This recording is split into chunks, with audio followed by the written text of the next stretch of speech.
नमस्कार। मेरे channel astro Bhagwati में आपका बेहद स्वागत है। आज मैं जिस विषय पर चर्चा करने जा रही हूँ वो बहुत ही महत्वपूर्ण है, हमारे जीवन का एक हिस्सा है जिसके बारे में हमें पता होना है कि हमें उसे कैसे करना चाहिए। मैं आज बात करने जा रही हूँ पूजा में आरती का, कि हमें हमारी पूजा तब तक ही फलीभूत नहीं होती जब तक कि उसमें आरती को नहीं किया जाए। तो हम देखिए, हमारे वैदिक ज्योतिष में, हमारे सनातन धर्म में आरती का एक विशेष ही महत्व है। माना जाता है कि हम सच्चे मन से और श्रद्धा से जो की हुई आरती होती है वो बहुत बेहद ही कल्याणकारी होती है। पर आप देखिए, हमें पता नहीं होता कि इसके क्या नियम हैं, हमें किस तरह से करना चाहिए ताकि उनका हमें पूरा का पूरा लाभ प्राप्त हो। हम देखिए, प्रभु की जो पूजा है वो हम अपने मन की शांति के लिए, अपने आत्मा की तृप्ति के लिए करते हैं। और जो पूजा पाठ और साधना में इतनी शक्ति होती है कि ये हमारी सभी मनोकामनाओं को पूर्ण करती है। इससे हम जब पूजा करते हैं तो हमें बहुत शांति की प्राप्ति होती है।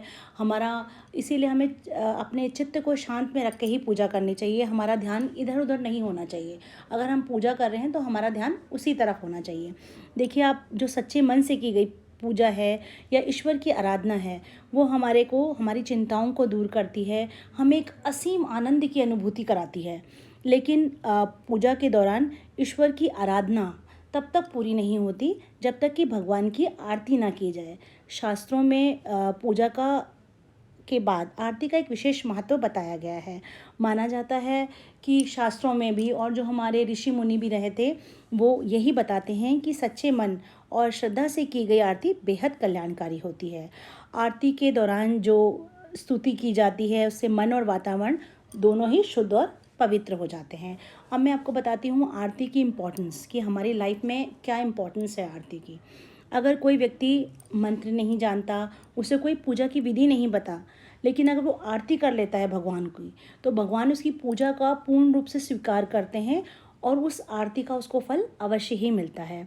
देखिए, आरती का धार्मिक महत्व तो है ही, और इसके साथ साथ एक साइंटिफिक भी महत्व है। क्या कि हम रोज़ देखिए सुबह उठते हैं, एक सुर ताल में आरती करते हैं, इससे हमारी हेल्थ अच्छी रहती है।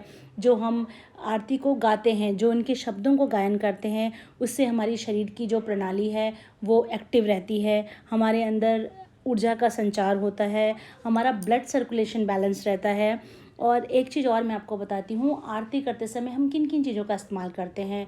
हम अपनी जो जोत जलाते हैं उसमें घी का, रुई का, कपूर का, चंदन का, अक्षत का, कुमकुम का, इन सब चीज़ों का इस्तेमाल करते हैं। जो हम रुई का इस्तेमाल करते हैं वो कपास से मिलती है, कपास का, उसमें कोई मिलावट नहीं होती। और जो घी भी है वो एक दूध का मूल तत्व है। कपूर और चंदन भी एक शुद्ध सात्विक पदार्थ हैं। हम देखिए, जब रुई के साथ घी और कपूर जलाते हैं तो एक अद्भुत सुगंध वातावरण में फैल जाती है, जो कि हमारे सारे वातावरण की जो भी नेगेटिव एनर्जी है उसको हटाकर वहाँ पे एक पॉजिटिव एनर्जी का संचार कर देती है, जो कि हमारे जीवन में एक बहुत ही खुशी अगर हम करते हैं, हम प्रसन्नता, उसके बाद जब हमारे पूजा करते हैं तो हमें प्रसन्न मन से करना चाहिए और हमेशा हमारे को पॉजिटिव होना चाहिए। अगर हमारी सोच भी पॉजिटिव होगी तो हमारे साथ भी वैसा ही होगा। तो हमें अपनी सोच को हमेशा पॉजिटिव रखना चाहिए। अब मैं बताती हूँ आरती की इम्पोर्टेंस। हम देखिए, वैसे आपको शास्त्रों में भी पता है, स्कंद पुराण में भी इसकी बहुत महिमा की गई है। सनातन धर्म में भी पूजा परंपरा का एक अत्यंत आरती का महत्व है। आप देखिए, जो भी पूजा करते हैं, हम पाठ करते हैं, अनुष्ठान करते हैं, कोई भी देवता, उसके बाद क्या होता है, हम देवी देवताओं की आरती करते हैं, तभी हमारी वो पूजा संपन्न होती है। अब देखिए, आरती की थाल में ज्योति होती है, कुछ विशेष वस्तुएं रखकर भगवान के सामने उन्हें हम घुमाते हैं। थाल में जो अलग अलग वस्तुएं रख जाती हैं उनका अपना अलग अलग ही महत्व है, लेकिन सबसे ज़्यादा महत्व होता है आरती के साथ की जाने वाली स्तुति गान का। मान्यता है कि जितनी भी भाव से, श्रद्धा भाव से आरती की जाती है, पूजा उतनी ही प्रभावशाली होती है।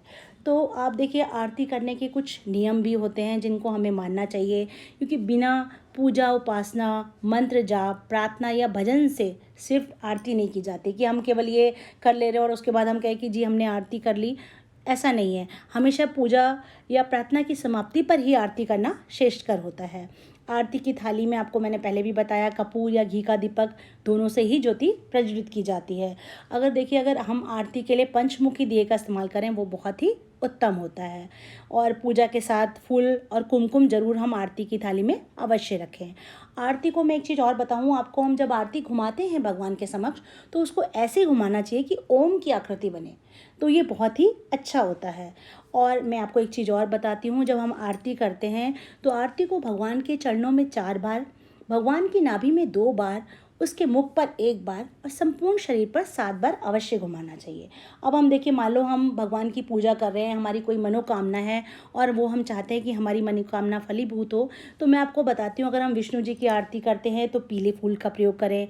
हम दुर्गा जी की या किसी और देवी या हनुमान जी की करते हैं तो मैं लाल पुष्प थाली में रखें। शिव जी की करते हैं तो फूल के साथ बेलपत्री अवश्य रखें। गणेश जी की आरती में हम दुर्वा अवश्य रखें। इससे क्या होता है, हमारी मनोकामनाओं की पूर्ति अवश्य होती है। मैंने आपको आरती का महत्व, कि हमारे जीवन में क्या महत्व है, ज़रूरी नहीं है कि लोगों को मंत्र आए, मंत्रों का जाप करें, ये करें और उसके बाद ही हमारी पूजा संपन्न है। पर आप जो भी पूजा करें श्रद्धा सच्चे मन से करें। बिल्कुल आपका चित्त शांत होना चाहिए। ये नहीं कि आप पूजा कर रहे हैं और आपका ध्यान यहाँ कहीं और लगा है, कि आप किसी ये कर लो पूजा करते करते। तो भगवान की पूजा को शांति से ही करना चाहिए, तभी हमें उसका फल अच्छी प्रकार से मिलता है। तो देखिए हम अब वैसे भी आपको पता है कि पूजा में हम शिव जी को क्या बेलपत्र चढ़ाते हैं, धतूरा चढ़ाते हैं। तो वही अगर हम पूजा की थाली में रख लें, जो जो हम भगवान जो जो जिस भगवान को चढ़ाते हैं, अगर वो उनकी आरती करते समय उनको हम अपनी थाली में रख लें तो उससे हमारा क्या होगा, उससे हमारी जिस भी मनोकामनाओं की पूर्ति के लिए हम वो आरती कर रहे हैं तो हमारी मनोकामना अवश्य पूरी होगी। आशा है, मेरे को कई लोगों का था कि इस बारे में बताएं, क्योंकि पता नहीं होता हम लोगों को। पर आप ये देखिए कि मैंने आज आपको जो आरती की महत्ता इंपॉर्टेंस बताई, मुझे आशा है आपको अच्छी लगी होगी।